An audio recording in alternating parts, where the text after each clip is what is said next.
Discovery, conquest, and colonization across it. Discovery. During Christopher Columbus' voyage, he explored, conquered, and colonized the West Indies. In his first destination, he explored the Canary Islands, Spain's furthest domain off the west coast of Africa. San Salvador was the name of the Bahamas group that Columbus first claimed for the Spanish monarchs. Cuba, Santo Domingo, and Haiti were later claimed for the crown. Voyage number 1 helped Columbus discover new things. Therefore, he took samples of his discovery, like gold, plants, and inhabitants of the region. Establishment of the Treaty of Tordesillas was due to Portugal's keen claim over the territories discovered by Columbus. Ready for his second voyage and adventure, he set sail again. He stops at Guadalupe and encounters a group of runaway Tainos. Yearning for Spanish territorial expansion, Columbus agreed to reform the Tainos to their homeland, which Columbus claims and renamed San Juan, present-day Puerto Rico. Conquest. Continuing his second voyage, he discovered that Fort La Navidad had been destroyed, therefore established a new settlement called Isabela in honor of the Queen of Spain. On his third voyage, Francisco Roldán led settlers to revolt against the rebels, established a new settlement in the southwestern region of Hispaniola, and appointed a new leader. New terms of negotiation were established with the arrival of Christopher Columbus, who was on his third voyage. Questioning the new terms to the monarchs, the rebels returned to Spain to complain. Under the order of the monarchs, the commander Francisco de Bobadilla was sent to arrest and exile to Spain the Columbus brothers. Eventually, Columbus dies in Spain. Then, the repartimiento initiated by Columbus had devastating effects on the Caribbean. Slavery became in disguised form with the encomienda system, in which Indians were distributed to work for colonists, providing them tributes such as food and gold.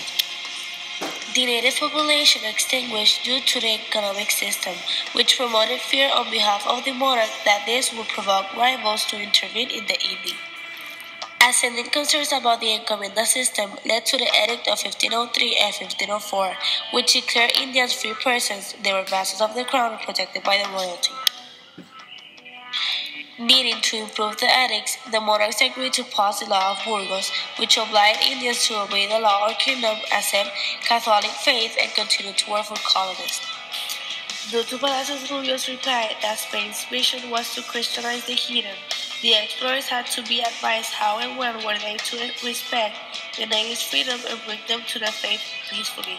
His ideas were incorporated into the Requerimiento. Colonization. Conqueros agreed with the Requerimiento because it was, after all, a legal justification for war against any Indian group that agreed to challenge them. Other governors than Juan Ponce de León, who organized periodic expeditions against the Tainos, were expected to have known the Requerimiento principles. Implementation of the encomienda system and the settlements led the Tainos to revolt. On the order of Juan Cerrón, the tyrannic ruler who forced encomienda prevented the Indians from leaving the island. Not being able to be free, the Tainos hoped for the day they could avenge themselves. What delayed them was the myth that Spanish were mortal, and to prove this, Diego Salcedo was to be drowned proving wrong this myth. Indian, Spanish, and African, three cultures that collided. Although Spanish were more advanced than Tainos, they were not safe because they were outnumbered by Africans and natives.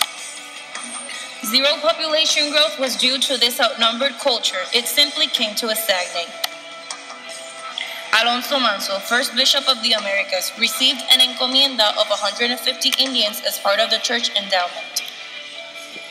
The first Catholic church was established in Caparra, and it was an Episcopal church. In fact, the church was eventually turned into a grammar school for children. With so few schools and resources, the settlers' educational level was low.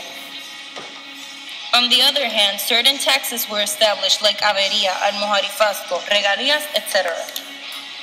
Not so long after, sugar plantations were implemented, but later stagnated due to foreign attacks.